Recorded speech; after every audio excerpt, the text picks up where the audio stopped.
5, 4, 3. And we are back, folks, here on the Michigan Insider Sports Talk 1050 WTKA, online at WTKA.com. Sam Webb, Mr. Ira Weintraub on the other side, and joining us as they do every single week for the MGoBlog Roundtable is the MGoBlog crew. And, of course, no shortage of topics to talk about this week. Fellas, joining us first is the man who started it all at MGoBlog, Brian Cook. Brian, good morning. How are you? I am well. That is good that you are well, my friend. Seth Fisher, how you doing, man? Brian, close your ears for a second. I can't believe they're moving the fences in Comerica Park after Miguel Cabrera. What are you talking about? No, it's fine that they're doing it now after Miguel Cabrera retires. Yeah, I hear you. Guy could have had another 100 home runs. Yeah, it's still, I mean, they're moving it, from 422 to 412? Yeah, and then, taking that whole right field in, and I'm just like, come on. It's still, you could have done this in the majors, though, right? It's still the deepest in the majors. Sure, but I mean, they did it 10 years ago. We would have had 50 more home runs, 60 more home runs. Right, no doubt. And Craig Ross, how you doing this morning? I'm doing fine. I think that Tigers Park is a crappy environment. You want to see a baseball park, go to Cleveland. And go to the Jake. That's a real baseball park. That's it. I've been to both of them, man. Let me tell you. I've been to all the baseball stadiums, and let me tell you, Comerica Park's one of the better ones. The Jake's great, but that's not true at all. All right, so we will obviously be talking about the biggest topic known to man again this year. That's Jim Harbaugh. But before we do, let's knock down the other big happenings in college football relevant to Michigan. How did you guys feel watching that national championship game? I mean, did you feel like me? I won't, sort of poison the well with my opinion ahead of time. I'm just curious, your thoughts, Brian Cook, as you watch Georgia decimate TCU in the national title game. Well, yeah. I want to know. Okay, so now I will poison the well. Did you look at it and say, man, if Michigan just had that game, the second half game plan in the first half, even with the mistakes that they made, man, maybe that would have been a different game.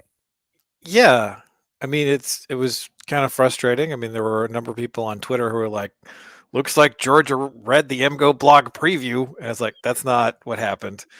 But yeah, it was get your quarterback involved, run a lot of play action, and then you go. There you go.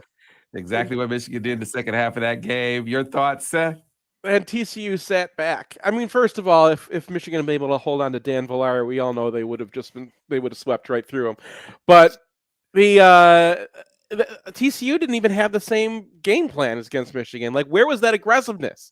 Why were you afraid of Georgia, not afraid of Michigan? And I don't want to know the answer because I kind of know the answer. Yeah, the one piece of it that Michigan, clearly offensively, the game plan that Michigan came with in the second half was excellent, right? And Georgia could have just watched that and crafted their game plan off of that, which I'm assuming it was played a large role in how they attacked. But part that Michigan couldn't replicate, Georgia was able to sit back, keep a safety, two safeties back the whole game and defend the box, defend with a light box. And Michigan, I think from whether it's defensive line play and certainly linebacker play, I don't think it was up to Georgia's level. So I think Michigan would have won the game.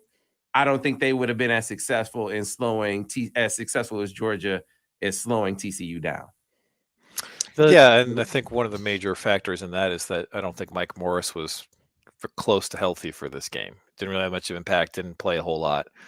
And that's your best defensive player. And Michigan was not able to replace him very easily. So, Georgia's at a different level in terms of recruiting because they have guys everywhere who, when one guy goes out, someone else can step up. And Michigan has that at some spots. I'd say offensive line, running back, but not at defensive end this year. Mm-hmm. It wasn't just defensive end either. The tackles, and it might have just been the conditions in Arizona, like the grass is a lot more slippery, which changes how line play affects the game on both sides. But Georgia was just breaking through that line every single time. And a lot of times I was going through the Michigan film. I've gotten most of the tape done for the review, and Michigan's defensive tackles keep getting pushed out of the way. or they just get no push whatsoever. And sometimes it's Mozzie Smith, but other times it's like Cam Good. And I'm like wondering why that guy was getting so much playing time in this game, because it's just, like some of the things that were working for Michigan all year that got them to 13-0 were not working for them against TCU.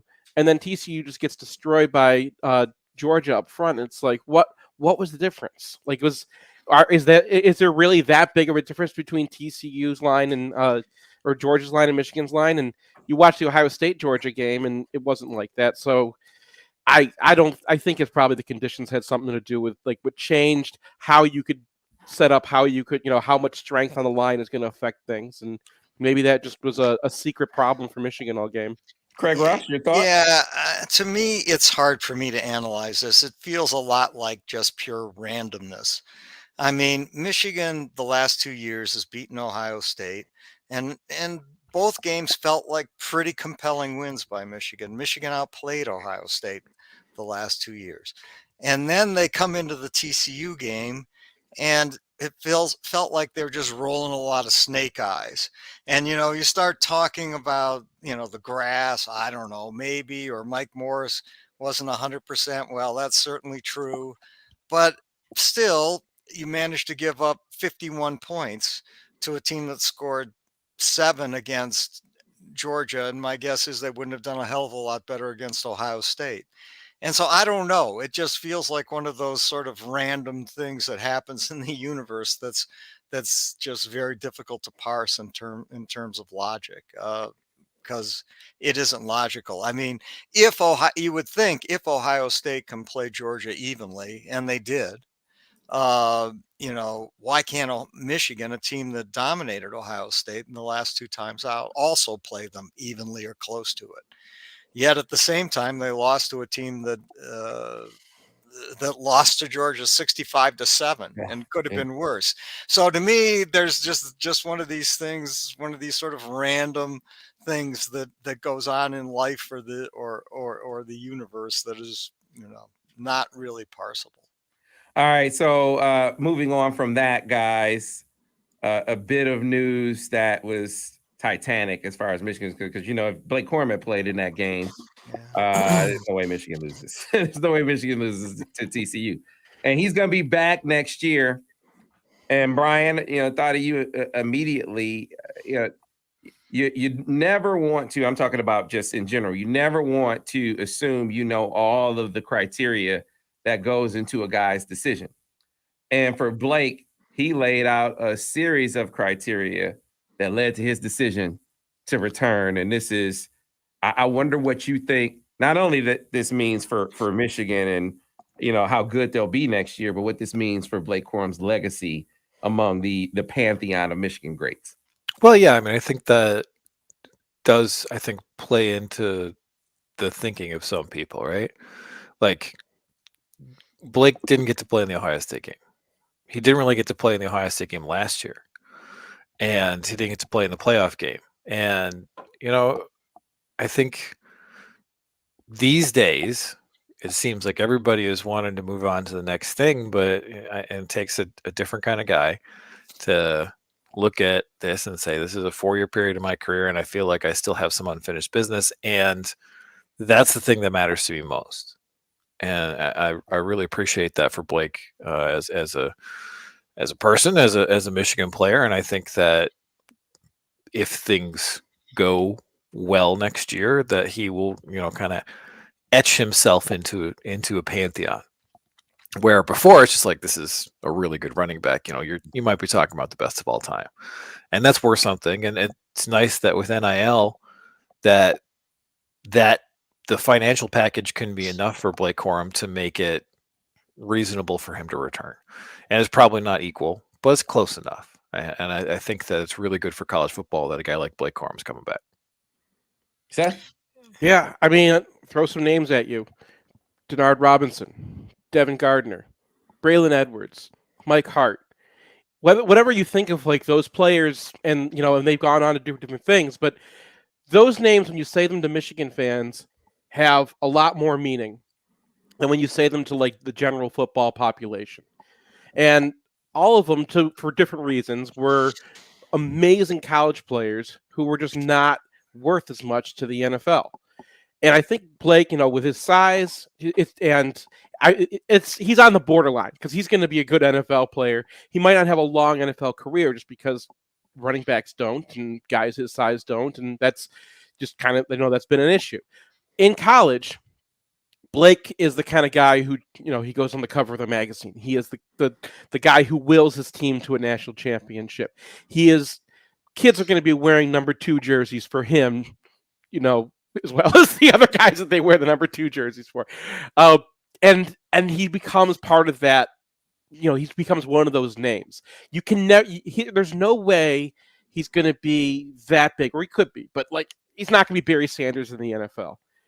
Probably, he's going to be one of those guys from Michigan, and because of that value, NIL allows you to say to a guy like that, hey, this is some value that you can add to by coming back a 4th year. All those guys I mentioned played their 4th year when they didn't have to.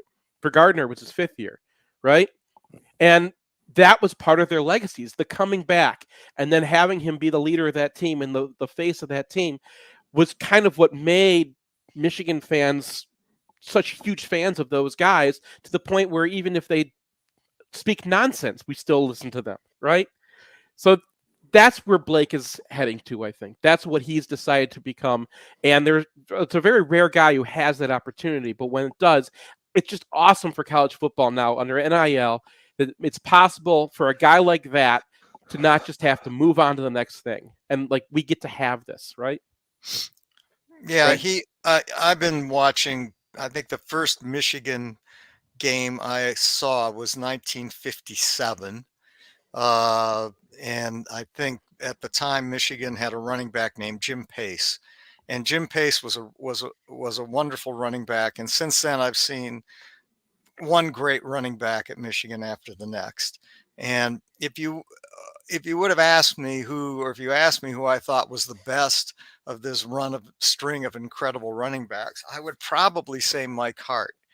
But that changed this year for me. And I think right now, if he backs it up with another year, I would say the best running back I've ever seen at Michigan is Blake. And that's not recency bias. In the words of Fred Jackson, he's Mike Hart but fast. And so for us to get the benefit of watching him here for another year is, wonderful. I hope it's in his interest, because I think if he would have asked me, not that he would, but if he would have asked me, I would have said, "Hey, go pro." And and so I hope it does work out for him. And he is a very community-minded guy. I mean, he's done a lot of stuff, giving money away and being a part of donating monies and things to people less fortunate. So he seems truly a great kid, and so Yeah, you know what? this is a bonus. I'm glad it's a great segue that you just made there from me, Craig, because I commend some of the folks inside the program who said just that. If it's about just pro prospects, they're like, Blake should go. If he asks me, I'm gonna tell Blake he should go.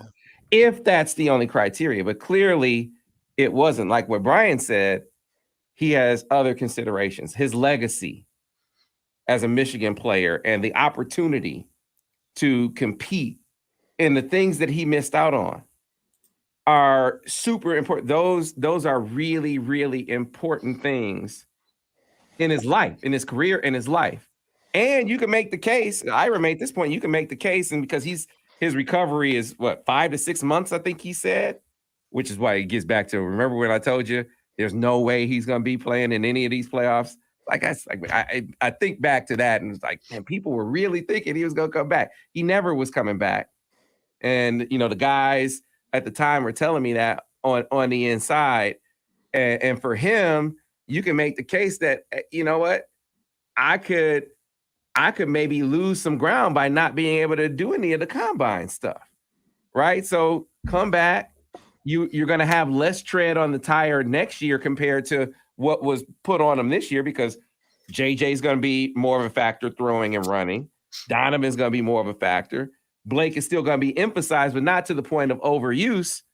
And then he can compete in all those things and still have a high profile. And I think the dude, maybe he won't be Barry Sanders, Seth, but he could be Kenneth Walker III. I mean, Kenneth Walker III comes into the NFL as a second-round pick and a 1,000-yard rusher on a playoff team. I think Blake can do that. So, you got to be ecstatic that a guy values the opportunity that much, because selfishly, we all wanted him to come back, right? And that he said, I got some things that I want to do, even if Jim Harbaugh isn't around. So this is a jump off for that, Brian. He said, I don't know what coach is going to do. I think he's going to come back, but if he goes to the NFL, he has to do what's best for him. I wish him the best. That's another thing that came screaming out about how good he feels about this team is going to be even without Jim next year, and how determined he is to take part in that experience. Well, I mean, if you look at it now, Michigan seems incredibly loaded. They got Cornelius Johnson back. Now you can use Donovan Edwards in a hybrid role as a wide receiver. And I mean, honestly, he might be wide receiver 1 next year. And you got Blake Corum. You got some amount of offensive linemen reinforced by 2 really good Pac-12 players. You got, Jenkins coming back. You got Josiah Stewart coming in to hopefully fill that edge role. You got linebackers coming back. You got Will Johnson. You got every safety coming back. And really your only hole is the one opposite Will Johnson at corner. Michigan has candidates to fill that. And I mean, if you're a cornerback in the portal, that looks pretty good. So, I think that there's a lot to be won for Michigan next year. And you can, three-peat is in the cards. It's definitely a possibility. Yeah, I mean, one question though, is Jenkins coming back? That seems less clear to me from things I read this week. He said he was coming back, and then I read things that said, well, no, he hasn't made up his mind yet. You know anything about that, Sam, or am I? Yeah, I hadn't seen. He had certainly given indications down in Phoenix that it was looking like he was coming back, but I hadn't seen any waiver. Maybe he's wavered on that. We'll certainly check into it. But the guys that were focused on as part of that what do they call it? The One More Year campaign from Valiant. Blake was one. CJ Cornelius Johnson was another. Zach Zenner and Trevor Keegan were the guys that they were referencing as being on the fence. So, we'll see. I think Blake coming back, even with the uncertainty around Jim, could be a lure for any of those other guys that are on the fence. And to be clear, down in Phoenix, the guys were already saying that DJ was gone. So I don't think Jim, the uncertainty with Jim contributed to his decision in any way, shape, or form. And they were saying that it was looking like Jamon was probably going to go. So I don't think, maybe Jim factored into that some, but this was before the Jim to the NFL thing had really, before it really had legs, when the guys down there were saying, hey, it's looking like Jamon's probably going to jump too. So there's that. But which takes us to Jim Harbaugh, fellas. Interviews with the Broncos virtually. Some talk in pro circles that he's one of the top targets. I think we'll know that for sure if they request an in-person interview. But your take on this latest NFL dalliance, and we'll start in reverse order with you, Craig. This latest NFL dalliance with Jim Harbaugh. Yeah, I don't know. I write a bit now and again for the Ann Arbor Observer and talk to John Hilton, who I have great respect for, who's the editor over there. And they published a bit this week on their online newspaper picking up a report that if Jim Harbaugh receives a offer from an NFL team, then it'll be gone. And so I sent a note over to John saying, I'm not so sure about that. I guess this would be like saying, if I was offered to be king of Spain, then I'm gone. And it just feels too facile and not what's really happening here to me. I mean, my guess is Harbaugh's going to be back. And my guess is he would be crazy to take an offer from the Denver Broncos, which looks like a graveyard to me, given what their situation is right now. I mean, they've got a 34-year-old quarterback who looks like he's on the decline and no draft picks. And so that makes, really no sense to me. And they seem to want Sean Payton more anyway, even if Payton would go there. So I don't know. What bothers me about the big picture is last year Harbaugh told us this wouldn't happen every year. And now it's happening not only is that turned out not to be true, but it's happening a year later. And he could have squelched it, and he kind of did in December, and then he kind of did in January, but he left open a back door saying, well, you never can tell what the future will bring, but I plan to be coaching in Michigan in 2023. It feels kind of, it doesn't make me feel great. I'm sorry. I mean, I know Ira and Mike Spath are like, wake me when it's over. And I get that attitude. That might be the sane attitude to have. But I find it aggravating. As a fan, I find it a bit aggravating. I don't know what you guys think, but to me, just tell us what you're doing. I mean, if you really want the pro job, great. I'm fine. I'm all with you. I mean, he's left Michigan in good shape. He's done a terrific job here, and good enough. And if he wants to coach in the NFL, go back. That's fine. But this sort of, straddling, I find aggravating. Seth? The problem is that we, as fans, all get dragged into the contract negotiation. And that's all we're talking about here. Michigan, Harbaugh wants more money. He wants the respect due to the coach, who's the best coach in the Big Ten, which I think he is now. And he is not being paid like it. And he wants more. He wants to make sure NIL's taken care of. He wants to make sure they got his back on this dumb NCAA stuff that they're throwing at him. He wants to make sure that they're going to take care of his coaching staff and he's going to have the resources to win. And he probably does really want to go back to the NFL at some point, maybe 3 years from now. Like that's obvious that like he lost to his brother. That hurts. That stings. I got a brother too, right? And that is, all those factors play into this contract negotiation where he has an agent. He can't go against he can't undermine his own agent while they're in the middle of negotiations. And the one thing the agent has is if you don't pay my guy, someone in the NFL is going to, right? The Broncos, if they don't get Sean Payton, they can't even talk to him for the next week. But if they, Broncos want to make a splash hire and Harbaugh wants to go to the NFL, that could happen. That's his leverage. He can't undermine his leverage. And the problem is we get all dragged along into this. And the bigger problem, because our feelings don't matter that much, recruits get dragged into this too. And now here we are again, after we signed the 18th class, according to the 247 composite last year, after going to the playoffs and beating Ohio State, and then we go to the playoffs and we beat Ohio State again, and here we are again. And so he's undermining his own team by doing this. So Harbaugh's got to, at some point, talk to his agent and say, look, take some money off my table and put it on the other things, and let's get this done. I'm sick of, because this is hurting me, and it's hurting my ability to win, and the longer this drags out, the lower everybody's value is. So whatever their problem is at the table right now, get it done. Brian? Well, yeah, and if Jim Harbaugh wants to be here, he's shooting himself in the foot. Yeah. If he doesn't want to be here, I think you got to look seriously at Ward Manuel, because he loses Eric Bakich. He's blindsided by John Beilein leaving. He had no idea that was going to happen. He has the Mel Pearson fiasco. He still hasn't put Wi-Fi in the stadium. Like, what has he done? Is there one thing that's positive that he has done at Michigan that you can say?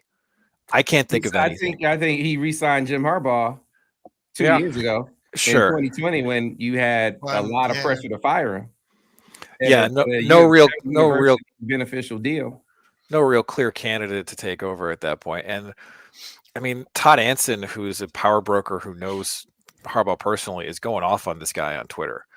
And airing some stuff that he's trying to get NAL collectives together and help the university in these regards, and he's getting shot down by Ward Manuel. And there's a lot of reports from inside the program that one of the big holdups in like getting our ducks together and like is some sort of benighted idea that pay for play is wrong. And that's coming from the athletic director. And I don't know. It seems like everything that he tries to do is just like, what are you doing? And so for this to come up again a year after Jim Harbaugh said that he was done, speaks to some sort of discontent that he has with the athletic program and the athletic director, because there's some sort of negotiation going on with this funny money that doesn't exist. Who cares? Just give him the money. Like, this should never have happened. And I think that is directly traceable to the fact that Ward Manuel has shown himself to be almost completely incompetent when it comes to making decisions. All right, so a couple of things here. In order with there's a report. It's being called a report. You didn't mention this, Brian. I feel the need to clarify again this hour. There is a USA Today story referencing a report detailing a series of offers in the negotiation process. I'm addressing it because it is not a report. It is a post on my message board. I don't feel. Wait, it's on USA Today? It's on USA Today. It's on USA Today saying a report surfaced that details the back and forth between Ward and Jim Harbaugh. It is a message board post. A post that appeared on my board a couple of days. I've been there. I feel the responsibility, not for the post, but I do feel the responsibility for the clarification, because I checked. I hadn't even seen the post until about 12 or so hours after it had been up. And once I did and saw the stir it was causing, I asked some people, hey, does this look right? And they said there's some things in here that have some accuracy to them, and there's a lot that doesn't. So I didn't write on it though. Went ahead and started vetting things for my own report. But again, if you see, because I see people in the comments right now talking about it is not a report. It is a message board post. Now to Eric Bakich, you guys were the ones who schooled me on Eric Bakich. I thought it was my opinion that you set a new salary bar for Eric Bakich. I know they don't pay Big Ten coaches like that, but I remember Seth kind of chastising is the wrong word, but giving me a reality check saying, Sam, it's unrealistic for you to think that Michigan is going to pay a baseball coach like an SEC program, right? You remember that, Seth? Yeah, I do. Telling me that? Well, but why not? Like, Michigan has more money than anybody than God. Like, if they could have maybe he goes if they match or whatever, but like it's a pattern now. It's not one thing that has happened. Michigan was going to have to pay more than Clemson was offering. I mean, who cares? Yeah. Who cares? Well, now we have like four. Like we have we have Beeline blindsiding to go to the Cleveland Cavaliers. Well, see, think about the this. Cleveland Cavaliers. I hear you. So you got to take into account the circumstances. Number one, John Beeline refused to sign a buyout. Principally, on principle, but that's before Ward. His experience in West Virginia, was such that he was never going to sign a buyout, ever, right? He was just, period. It's a non-starter for him. And he signed essentially with Cleveland because you got a Michigan booster that is his friend, that is part of the courtship process, and it gives him a chance to escape all the things that are happening in college basketball at that time. You got the transfer portal, which he was now I got to recruit my own players on top of recruiting other players. And I see this NCAA investigation going on with guys paying all this money and people not getting punished for it. And I got a chance to go and chase this dream of coaching in the pros at some point. You got a convergence of all of these events. Now you could say he should have been insistent on, John, when we sign you to this deal, because the extension that he got, I think made him like a top 6 or 7 coach in the country in pay. You could have gone hard in the paint at that time on John Beeline and said, if you sign this deal, you got to sign a buyout. I don't care what happened at West Virginia. Now, he didn't do that. He went ahead and signed a guy, and that leaves open the possibility that he can do what he did, right? So, I mean, how do you want to play it? Now, do you come off of that experience and go at Jim Harbaugh now and say, you know what? We'll give you this money, Jim, but you got to sign a huge buyout. Okay? You can't have it, but I'm not talking about you, Brian, but you can't have it both ways. You're criticizing him. Some people are, I get this, for not getting Beeline on a buyout and then come after him for trying to get Harbaugh on a buyout. I just, to me, his biggest accomplishment as the AD at Michigan is going against all the advice that all the peanut gallery had in 2020 for signing Jim at the highest levels, saying if you re-sign this dude, your neck is on the line too. It can work out, but if it doesn't work out, that's on you. I'm sorry. And then last year, and you could take over, Craig. Then last year, when you got all these players, all these former players in that community, Jim's guys and Ward's guys, and all these guys in the former player community, when he was, kind of checking it out with the Vikings, saying, "Why are you letting him do this? Why are you letting him talk to them? Why are you letting him embarrass us like this? Cut him off, cut him off, cut him off." And then he calls back and says, "I want to come back," and you sign him to a deal. Give him it was the Ryan Day deal at the time, right? You sign him to that deal, you give him a landing spot, and things continue to go on. And he says it's not going to happen again. Those are his two biggest accomplishments. Getting them back. What he did in 2020 is coming back to bite him now, because he decides to keep Jim Harbaugh, right? And then he signs him to a cut rate deal. And I think Jim Harbaugh is throwing that back in Manuel's face right now, because it's like, well, this is what it is. And I don't get that though, because we're talking about like the budget of an athletic department, and you're talking about the head football coach. And if they could afford to pay Jim Harbaugh what they're going to pay Jim Harbaugh, extending him in 2020, that's a decision that you made. That's fine.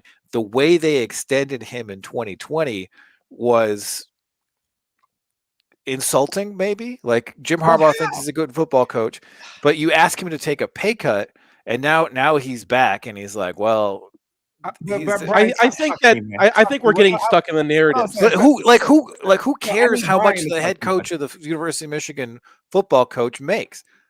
The people who wanted him fired. So the contract extension that Ward Manuel offers, the amount of money doesn't matter.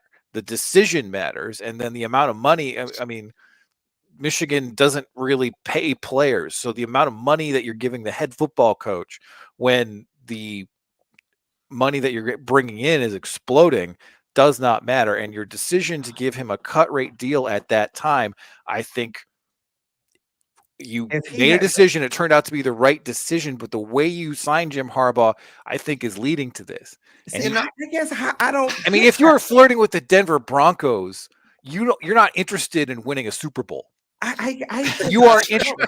First of all, you got to put yourself in Jim Harbaugh. I don't. Yeah, I'm going to put myself in Jim Harbaugh. Yeah, you got Russell Wilson, who's 1 billion years old and no draft picks. If you're flirting with the Denver Broncos, that has nothing to do with that going to the NFL. But see, man, this is a guy who looks at any opportunity as one he could turn around, because every team he's taken over has been a train wreck, every single one, and he's turned it around. So I don't. Yeah, but you got nothing there. That is purely the Broncos want to make a splashy hire because they screwed up massively and they want to make it look good. That's from their perspective. From Jim Harbaugh's perspective, I don't think Jim Harbaugh is a big enough idiot to think that he can win in Denver. I think he's a smart guy, and I think he's looking at Russell Wilson. No, he's no. There's no way. There's no way Jim Harbaugh thinks he can win a Super Bowl with the Denver Broncos. I think he thinks he can win anywhere, but I'm still stuck on. Look, the opportunity, the alternative in 2020 was firing him. So how is signing him to an extension? But any extension, when you sign him to an extension, you signed him to like a face-saving extension for the athletic department. where it's like, all right, we're going to keep Jim Harbaugh, but we're not going to pay him as much. And so you saved a couple of nickels, and now you're in a spot where I think that Jim Harbaugh is still mad about that. And I think Jim Harbaugh doesn't really have a whole lot of trust with the athletic department. So why didn't, okay, so if he was still mad about that, then why didn't that manifest when things happened last year, the Vikings thing falls through? Why is he calling, saying, hey, will you have me back? I want to be back for as long as you have me. I mean, it can't be both ways. Because like, so he was going to take the Vikings job if he was offered it. He didn't get offered it. And then he's got to come back hat in hand. And he's going to be like, all right, well, I'm sorry, but this isn't going to happen again. And then it happens again. It's like, what does that say? I mean, if like, maybe you can say like, oh, he wants to go back to the league because he wants to win a Super Bowl. I mean, sure. But he's coming off back-to-back Big Ten titles. He has unfinished business in the playoff. He has a loaded team coming back next year. So why is now the time to go? Now is not the time to go. Maybe JJ McCarthy turns into a first-round pick next year and leaves, and then maybe that's your exit. If you're looking at this team coming back for Michigan, and you're looking at the NFL openings right now, I mean, the only reason you would be looking for the NFL this year is because there's some sort of lack of trust between you and your boss. Because I'm not saying that there isn't a disconnect. I'm saying if there's a disconnect, then the choice is clear, and it's Jim Harbaugh. And like, maybe Jim Harbaugh comes back next year, and whatever happens next year, Michigan's going to be good enough. The NFL is still going to be interested. Right? They're back-to-back Big Ten titles. They're super loaded next year. Even if they lose to Ohio State, they're 10-2, they're 11-1, whatever. The worst case scenario for Michigan football in 2023 is such that he's going to get NFL offers next year. Yeah, so for him to want to go now is flat out crazy. Can I jump in here, guys? I'm sorry, but ahead. Like, what are they arguing about? We're all going off the idea that they're arguing over what the bottom line is. How much does Jim Harbaugh get paid? I doubt that is the sticking point. I bet you the sticking point is the buyout. Why is the sticking point the buyout? Because next year, Jim Harbaugh is going to, McCarthy's gone. Next year, he's probably looking for, he's going to want an exit. And Jim Harbaugh is probably going to want a buyout that is an NFL team is going to be able to afford. And Michigan's probably looking to say, no, we can't live that way. We want a buyout that an NFL team can't afford because we want to be able to go forward saying we've got a coach. And if Michigan's needs are, we need to have a coach, we need to have stability, we need to be able to tell recruits that you're going to come here, you're going to be fine, our coach is going to be here, it's going to be the superstar that the NFL wants and can't have.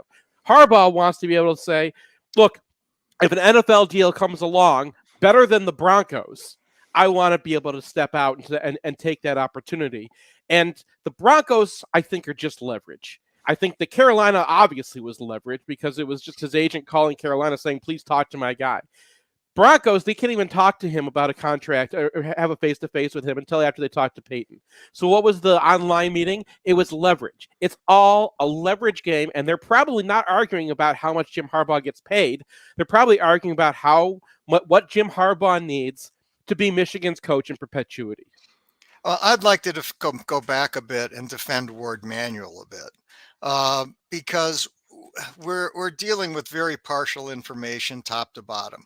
What if Bakich went to Manuel and said, I'm from Clemson, and you know what? It's warm there. We can actually play baseball there. We're not playing baseball in 10-degree days when it's snowing, like happens routinely in Ann Arbor. And so, yeah, you can match the offer, but it won't matter because it's enough money for me anyway. And Clemson is my home, and it's warm, or a lot warmer than it is here in March. And so, and it doesn't matter what you offer me, Ward. And so that's a problem. And Ward could say, well, I'll give you $1 million, but that impacts the salary structure across the athletic department on everyone. 2, I agree with Sam that on the Harbaugh thing, that Ward was brilliant. I thought his re-signing of Harbaugh was brilliant, and it was laden with and congratulations to Harbaugh on that too, and that Harbaugh gambled on himself coming off that dreadful season and the fact that COVID was impacting revenues, and it wasn't clear when COVID was going to end or what the impact of this was going to be. And Ward took a 5% cut, as did other people in the athletic department. And so I felt like he said, this guy is a really good coach. We're going to give him $4 million. And by the way, plus incentives, whatever it was, $4 million is actually, in my world, real money, because I think it's more than what I've earned as a lawyer in my lifetime. And so so he got and so I felt like Ward's decision there and his negotiations with Harbaugh were adept. And if Harbaugh resents that, that's on Harbaugh. And as you can't say that. Yes, I can. No, you can't. You can't say that's on Harbaugh. If Harbaugh it is, because he's getting. Your job as a manager of people is to manage people. Yeah, and he did.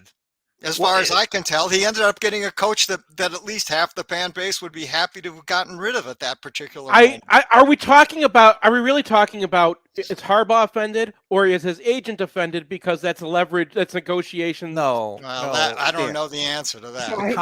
So two years in a row. I want to be clear, because he signed him to a cut in his base with incentives that allowed him to make all the money back, which he did. Right. And to his credit, he gave it away. He donated to the department. My stance is this: I give him the money that makes him the highest paid, or it should be Ryan Day should be the part.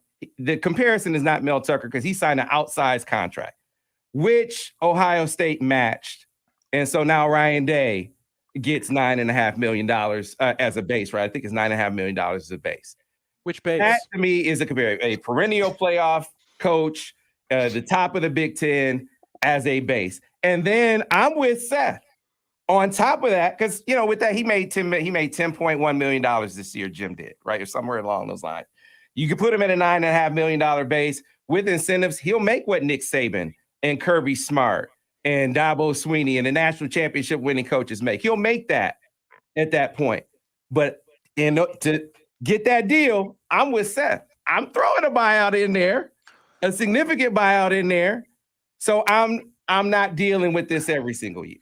See, I don't agree with that because I don't agree morally or ethically with buyouts. I hear you. I don't agree with them. I think they're wrong. And I'm with Beeline on this. It's a contract, so it's not morally or ethically wrong to sign a contract. Well, I guess that's true in some sense, but I wouldn't sign one with a buyout. I'm with 100% with Beeline. Well, and Beeline was right about that. I don't think Jim's principally opposed to buyouts. If he was, I remember when Brian Jean Marie, when he went to interview with the Jacksonville Jaguars and Jacksonville wanted to sign him, and he had a buyout. And Jim was like, nah, can't waive that buyout. So BJ had to come back. Right now, it wound up working out for the best for BJ that he didn't go to Jacksonville at the time. But my point was, if he was principally opposed to buyouts at that point, he would have waived it and said, I'm not gonna hold you to a buyout, right? So to me, this is your protection if you're Michigan. And so how hard in the paint do you go on it is the question. Like, how high are you trying to make it? Because coaches, to your point, I can't remember who made it, Craig, to your point, some coaches will take it a certain kind of way, especially if it's really high, prohibitively high. Well, if that's the case, that could be an issue. And I agree with Seth. I think that could be definitely part of the sticking point. See, I don't see what Michigan gains by a buyout. He's playing this game every year anyway, right? And last year it was with the dog ass Vikings, and this year it's with the Denver Broncos. Are you kidding me? And so he's playing the game anyway. And as someone said, maybe all of us, he's just shooting himself in the foot with this. Forget about the damn buyout. Pay him, and if he wants to go, let him go. But if that's what I feel like, and if he doesn't want to go, great. We're happy to have him. He's been a good football coach here. Well, maybe my perception of all this is just colored by the Pearson stuff, which is the dumbest single thing I've seen a non-Dave Brandon. That is totally fair. That is entirely fair. I got a hard time on that one too. Yeah. Like, No, I think we're consensus on the whole Mel thing. Yeah. For like sure. Yeah. I just can't, like, and that's the thing that we have the most data on. Yeah, That's the that's clearest true. thing, and I'm just like, how could this person be a competent individual? So I don't know. I feel like Jim Harbaugh is a guy who could be happy here, doesn't seem happy here, and he's looking for ways out. And it's like, well, why is that? Well, and there's also, I mean, look, it's hard for people to accept the fact that he has a parallel dream. You remember when he did that interview with Mitch Albom coming back? You know, he talked about, I'm not going to apologize. As a matter, he told me this when I talked to him. He said, I'm not going to apologize for looking at the NFL. I was like, I'm not looking for an apology. And he said the same thing for to Mitch.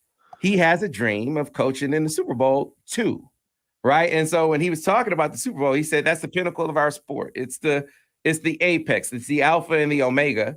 Hey, winning a national championship is pretty good too, right?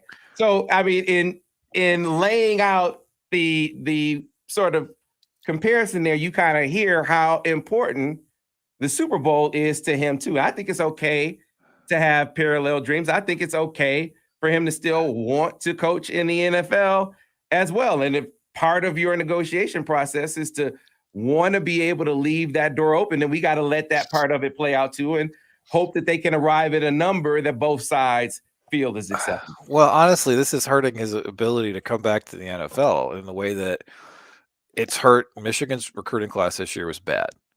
And for whatever reason, I think Jim Harbaugh's flirtation had a lot to do with it. So if he doesn't have that flirtation and he just goes back to Michigan, they got a better recruiting class this year. They're probably going to perform better in the future, and the NFL's interest will be higher. So if he wants to go, this is hurting him. And if he needs to go, he needs to go like Beeline went, where it's just like, see ya, no rumors, no drama, I'm out the door. And this constant will he or won't he, I think, is damaging his prospects to win not just a national championship, but a Super Bowl. And if he wants to win a Super Bowl, well, the teams that are interested in him this offseason are not teams that he's going to win a Super Bowl with. Yeah, there's a song by the Lovin' Spoonful in the 60s called Did You Ever Have to Make Up Your Mind? And I would commend that to anybody on this topic. I mean, there's a big difference between not having a quarterback, which was the situation in San Francisco, and having an albatross, which is what Denver has. Mhm. You know. Yeah, the recruiting piece is, I think it's